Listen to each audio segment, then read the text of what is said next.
მოგესალმებით, ქალთა რაგბის გუნდმა ლოკომოტივმა დაიწყო ახალი წამოწყება პოდკასტის სახით, რისი მიზანიც არის გუნდის შიდა სამზარეულოს უფრო ახლოდან გაცნობა და ქალთა რაგბის პოპულარიზაცია. ეს ახალი პროექტი წარმოვიწყდა საკუთარი რესურსებით, რადგან გუნდს ამ ეტაპზე არ გააჩნია არანაირი დაფინანსება.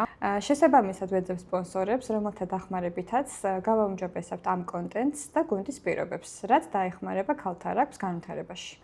ჩვენი გადაცემის პირველი სტუმარი არის ანასტასია ახრედიანი. გამარჯობა ანასტასია. გაგვეცანით, რამდენი ხანია რაგბს თამაშობ და რაგბის გარდა რა საქმიანობ? მოგესალმებით. პირველ რიგში ძალიან მიხარია, რომ გადაცემის პირველი სტუმარი ვარ. უკვე 8 წელი არის, რაც რაგბს თამაშობ და ამ გუნდის წევრი ვარ.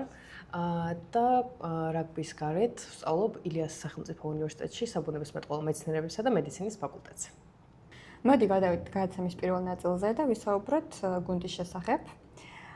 გუნდში ყველა განსხვავებულია დამეთანხმები და ყველა ასე თუ ისე გაოცებული და გაკურებული არის, რამდენად შეკრული და ერთიანი გუნდი არის, ეს რამდენად ვახერხებთ, რომ ამ განსხვავებულობიდან გამომდინარე მაინც ერთიანი ვიყოთ და შენი აზრით რა არის ის საერთო, რაც ესე გვაერთიანებს ყველას? ძალიან საინტერესო კითხვა არის. პირველ რიგში, რა თქმა უნდა, ყველა განსხვავებული ინდივიდები ვართ. ეს იქნება ხასიათით, შეხედულებებით თუ გამოცდილებით.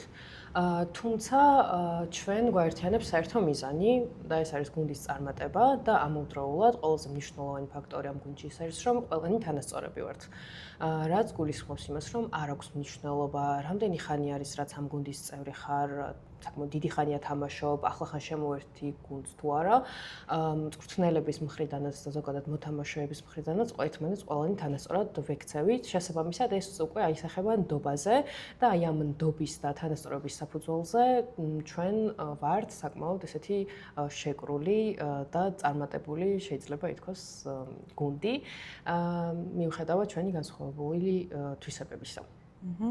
იცი რა მაინტერესებს, არ ვიცი, რამდენად იცის ხალხმა ამის შესახებ, რომ ჩვენი გუნდი არა მარტო მოედანზე, არამედ ყოველდღიურ ცხოვრებაში ძალიან ახლოს არის ერთმანეთთან.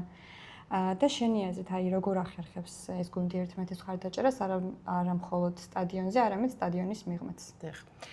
ზოგადად წარმატების საწინდარი მხოლოდ მოედანზე ყოფნა არ არის. პირიქით, ზოგადად ძალიან მნიშვნელოვანია, რომ გუნდი ერთად იყოს მოედნის გარეთაც. მოგეხსენებათ, ეს პროფესიონალური გუნდი არ არის და გოგოები გუნდის ზოგადად რაგბის გარეთ უთავსებთ ერთმანეთს სწავლას, პირად ცხოვრებას და ასე შემდეგ. და ხშირად გვიწევს საკუთარი ფინანსების, დროისა და ენერგიის გაღება. თუმცა ჩვენ თითოეული მათგანი ვფიქრობთ, რომ ეს ყველაფერი ჩვენთვის და ზოგადად ქალთა რაგბის განვითარებისთვისაც ძალიან მნიშვნელოვანი ფაქტორია. შესაბამისად, ეს გვერდში დგომა განსაკუთრებით გაჭირვების დროს ნდობას უფრო აღრმავებს და შესაბამისად აისახება გუნდის ხარისხზეც. საბოლოოდ ყველაზე დიდი мотиваცია ეს ერთმანეთის გვერდით დგომა და ნდობა არის ის, რაც გვაძლევს ძალას, რომ არ გავჩერდეთ და ვაკეთოთ ჩვენი საქმე. ანასტასია, გარშემო ყავს ისეთი ადამიანები, რომლებიც რაგბს აღარ თამაშობენ, მაგრამ მაინც ჩვენი გუნდის წევრები არიან. შენი აზრით, რას ნიშნავს იყო კარგი თანაგუნდელი, მაშინაც კი როცა სტადიონზე აღარ ხარ?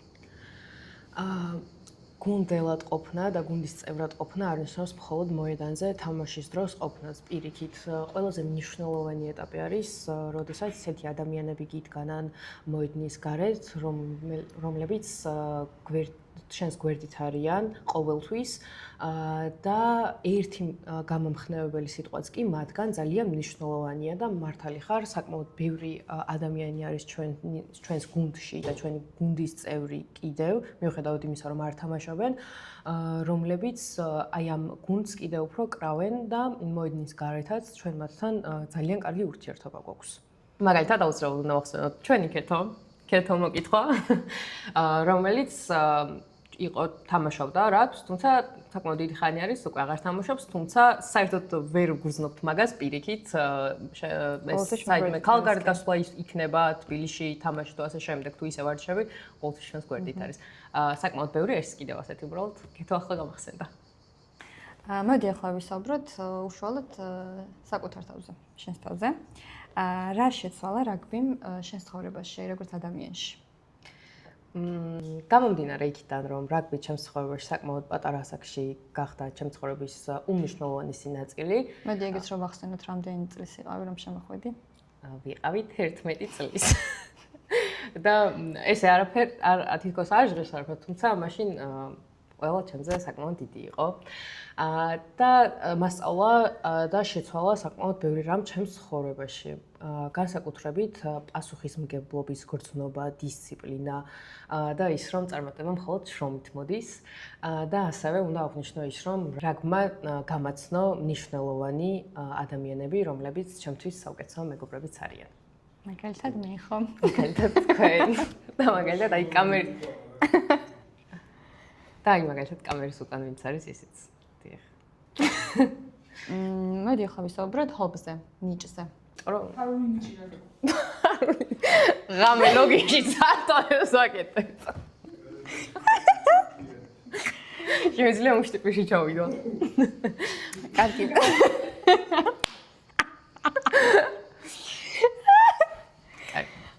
კარგი, მოდი ახლა ვისაუბროთ რა გაქვს ისეთი ნიჭი ან ჰობი, რის შესახებაც გუნდში ცოტა თუ იცის. კულინარია არის ის, რასაც ასე ვთქვათ, განტვირთვის სახით ვაკეთებ, ასე ვთქვათ, დაკავებული ვარ, შეიძლება ითქვას. ვცდი ხოლმე ახალ რეცეპტებს, განსაკუთრებით დესერტებს და ერთი ფაქტიც უნდა ვნიშნო, გუნდში იციან ცოტამ, რომ ძალიან გემრიელ ტორტებს ვაწყობ და ეს ფაქტი ძალიან მახარებს, რომ მათ ძალიან უყვართ ჩემი გამოცხარი ტორტები. აგის დამაზე ვერ ერაყო. კაი იყოს პასუხი. კი. შენი აზრით, გამარჯვების შემდეგ უფრო მეტ სწავლობ თუ მარცხის? ზოგადად სპორტსმენისთვის ორივე მნიშვნელოვანია. თუმცა მარცხის შემდეგ, რა თქმა უნდა, უფრო მეტ სწავლობს ადამიანი და ზოგადად სპორტსმენიც, რადგან ხედავ რეალურად სად გაქვს პრობლემა, რა გაქვს გამოსასწორებელი და რაზე აქვს ზოგადად გუნდს და სპორტსმენს სამუშაო. თუმცა თუ შეეცდები, შეცდომებზე ისწავლი და იშრომებ, ეს მარცხი შემდეგ უკვე წარმატებად იქცევა. კარგი და ერთ რჩევა მინდა, რომელსაც ახალ მოთამაშეს მისცემდი. პირველ რიგში ვეტყოდი, რომ ის გზა, რაც ახლა მან უნდა დაიწყოს, ყველას განვლილი გვაქვს. არ ინერვიულოს, პირიქით, მოусმინოს მწვრთნელს, გამოცდილ მოთამაშეებს, არასდროს დანებდეს და არ გაჩერდეს, იმიტომ რომ ძალიან მაგარ ადგილას მოხვდა და ამას ძალიან მალე მიხვდება. ანასტასია, ვიცი რომ ძალიან უშიშარი გოგო ხარ, მაგრამ მაინც აი თამაშის წინ რაღაცა შიში თუ გაკრავს ხოლმე და რა არის ეს შიში, ყველაზე დიდი შიში?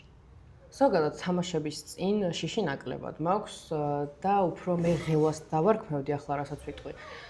ყველაზე მეტად იმაზე ვღელავ ხოლმე, რომ ჩემი თავი ვერ გამოვავლინო ისე და ვერ დავეხმარო გუნდს, როგორც მე ეს ჩემი წილი შემიძლია. და ჩემი აზრით ეს სპორტსმენისთვის ძალიან ლოგიკური რაღაც არის რომ სჭირდეს, რადგან მოგეხსენებათ რაგბი არის გუნდური სპორტი და ყველა თითო აგურით ვაშენებთ საბოლოო წარმატებას. კარგი და წლების შემდეგ რა გვს რომ აღარ ითამაშებ. აი რა იქნება ის ერთი პირველი რაღაცა, რაც ძლიერ ნოსტალგიას გამოიწვევს შენში? სხვათა შორის ამ კითხვაზე ბევრჯერ ვიფიქრია. პირველ რიგში გამახსენდება აუცილებლად და თან ძალიან კარგად გუნდთან ერთად გატარებული დრო. ოღონდ მხოლოდ მოედანზე არა, პირიქით, განსაკუთრებით მოედნის გარეთ, იმიტომ რომ როგორც უკვე დასაწყისში აღნიშნეთ, მოედნის გარეთ გვიყვარს ერთად დროის გატარება, ალბათ დამეთანხმებით. და აი არა მხოლოდ კარიერის დასრულებისას, ახლაც ძალიან ხშირად მიფიქრე იმაზე, რომ რაგბი მხოლოდ სპორტი არ ყოფილა ჩემთვის და არ არის. პირიქით, ეს არის ერთი დიდი ოჯახი, რომელთანაც მე ფაქტობრივად შემიძლია ვთქვა, რომ მათთან ერთად გავიზარდე.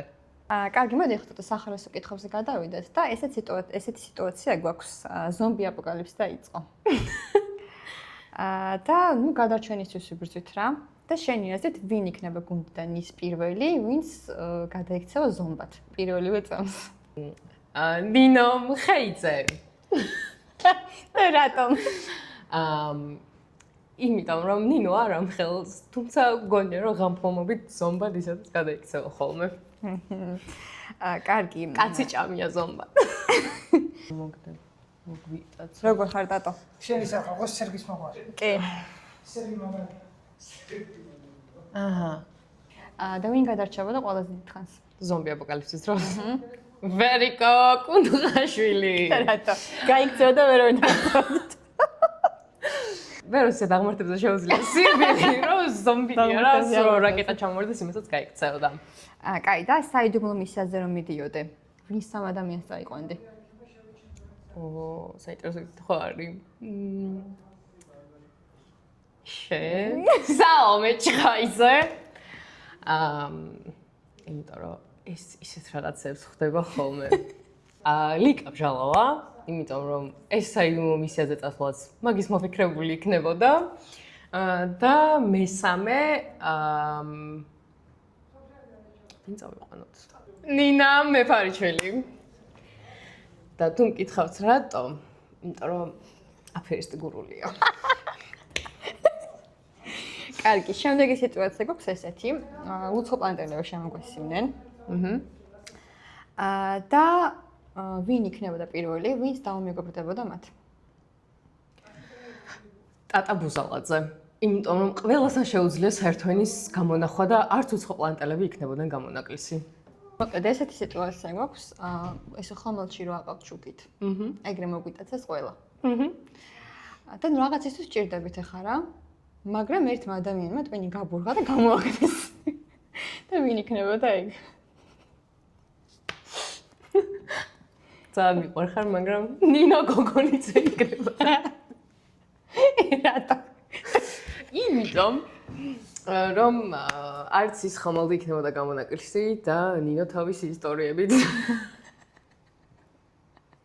გამოუჭადა და ტვინს. კი. ბოდიში, მაგრამ ძალიან მიყვარს. კაი, წარმოიდგინე, რომ თამაშის დროს მოწინააღმდეგესთან მოგივიდა კონფლიქტი. და ნუ ჩხუბში უნდა გადაიზარდოს ახლა და ვისი იმედი გექნება პირველი ამ ჩხუბში?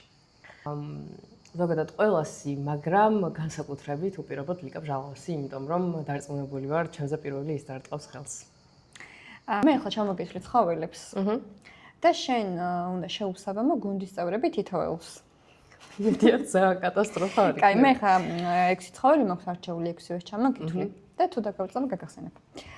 გველი, ვირი, ლომი, მაიმუნი, ფუტკარი და მელა.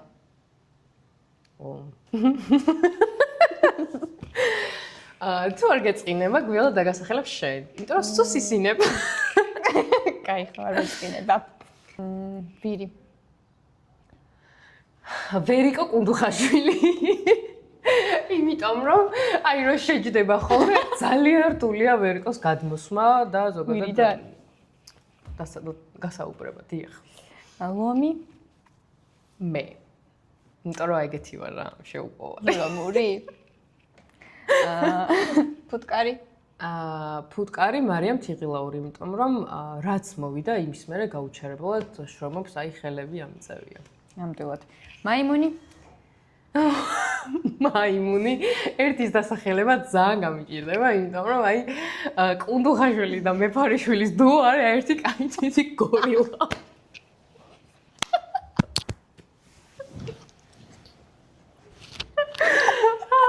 ძალიან მიყვარხარ. მელა. მელაზე ხასიათებიდან გამომდინარე ნინო მელუა გვარიც ეგეთი აქ თანახეთ დააკვირდით. და ვიზუალურად ნინო მეფარიშვილი. დააყოლე რომ არ გეწყინოს ნინო. ხო, არც ერთმა ნინო მაგრამ მელია ძალიან ლამაზია. მაგრამ მელიას რა დააკვირდებით ისეთია შხიავს. როგორც ნინოს. მომნუსხველი. კი. დიახ. ჩვენი გადაცემა დასასრულს მიუახლოვდა და მინდა რომ ამ ხერულ ნოტაზე ტასოს უთხრა ძალიან დიდი მადლობა რომ იყო ჩვენი გადაცემის პირველი სტუმარი. პირიქით ძალიან დიდი მადლობა გვენდამ ზოგადად ამ ახალ გადაცემას, რომ მე ვიყავ პირველი სტუმარი, ასე ვთქვათ, და ძალიან სახალისო და საინტერესო იყო და იმედი მაქვს მიზანი რაც აქვს ამ ყველაფერს გამართლებს და იმუშავებს. კარგი და დაგვიწერეთ კომენტარებში ვინ გინდათ რომ იყოს შემდეგი სტუმარი. ვერიკო და ვერიკო. ავდგეთ.